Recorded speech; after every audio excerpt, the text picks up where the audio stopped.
Hey guys, what's up? Victor here at Staten Island Edge. And I just thought I'd show you a few nice knives. And this again is a response to HT's EDC, What You Totin'. This is again right up my alley because he asks you to carry a modern. And my thing is, I carry a modern and a traditional. And I got two beautiful examples right here, something that I'm carrying today. Here we go. So first off, to show you the modern, that is a McNeese Mac 2 3.5. It's a real beauty. It's a solid knife. It's basically a little tank of a knife. The craftsmanship is second to none. I think there's quite a bit of engineering in this knife as well. Let me explain. The thing I love about this knife is, by no means is it a small knife, right? But considering the size of the blade, check it out. That is a 3.5-inch blade. Now, considering the size of the handle, you're like, at least I am, I'm like, how do they get that much blade in that small of a handle? Let me explain. Let me show you what I mean. Now, I don't have giant hands, but by no means are they small. I could literally cup that knife in my hand. And yet, it has a 3.5-inch awesome hollow grind Magna Cut blade. And that, to me, is a marvel. Not many manufacturers do this. And let me give you another example. I'll show you another knife, a very popular, beloved knife in the modern knife community.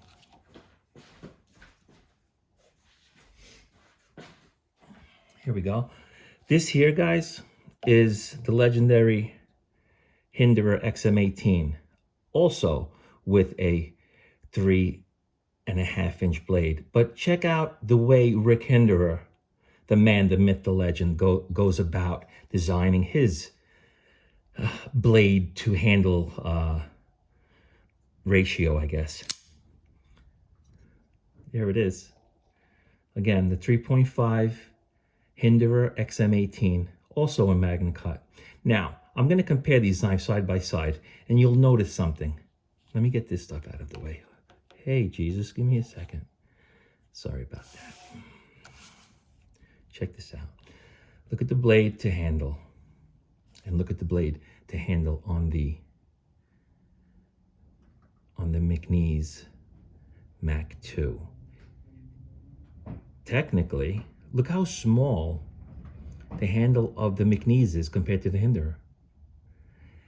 And here's the crazy part. Look at the cutting edge. You actually get more cutting edge on the McNeese. Look, if you line up the edge, look at the edge. You have more cutting edge on the smaller knife, which again, I marvel at that. I love that. That to me means this man spent time. He took time to engineer this knife. And again, I'm going to move the Hinderer out of the way. And there we are with the Mac 2.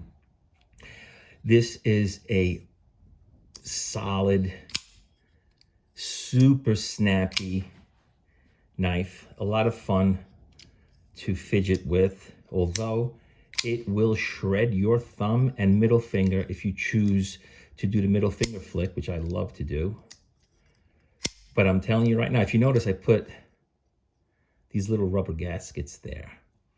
And it's because that detent on this knife is so crisp that you sit and play with this for hours, like sometimes I admit I will do. Your fingers will be sore.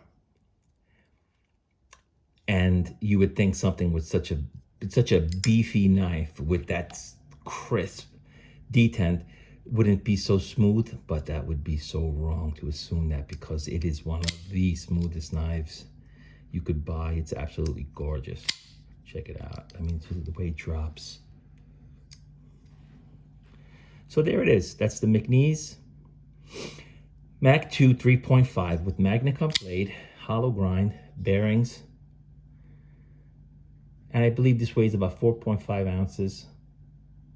And it's just a great knife. And so that's it for my modern for the day. Let's check out the traditional, which if you ask me is just as special. There we go. In the leather slip, of course. Look at this bad boy. Who likes stag? Look at that thing. This happens to be a Whittler. I figured GEC, another one of my favorite traditional knife brands, just released their Geppetto Whittler, which is cool, a little smaller than this. And I figured, let me bring out a Whittler myself. A little different, you know, a little different than the GEC. It's significantly bigger, this one is. And what I like to do is compare. Look at the old-time craftsmanship. Look at that, how beautiful.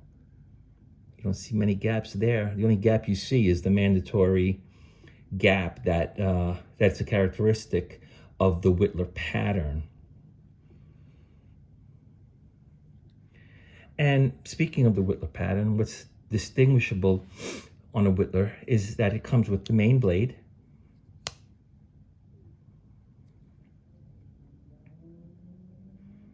this one happens to be a NKCA series club knife, limited amount. I think this is this actually, yeah, so it's one of 1675 pieces. You know what though, I just love it. I just think it's beautiful. I'm not going to pay much attention to that. Some people collect these club series knives. I just think it's gorgeous. That's why I own it. And here, check this out. So without cutting myself behind the camera, this is what makes it a Whittler. Usually it comes with some type of coping or spay blade, and depending on the manufacturer, let me get this out of the way, hold on.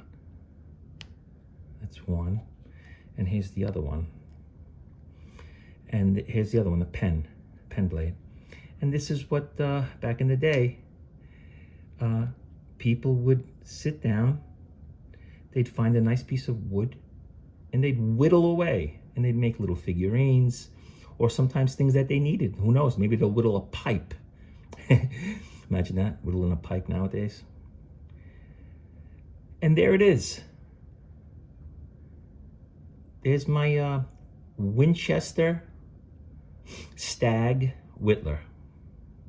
Anyway, guys, it's been a pleasure. Thank you for inviting me into your home.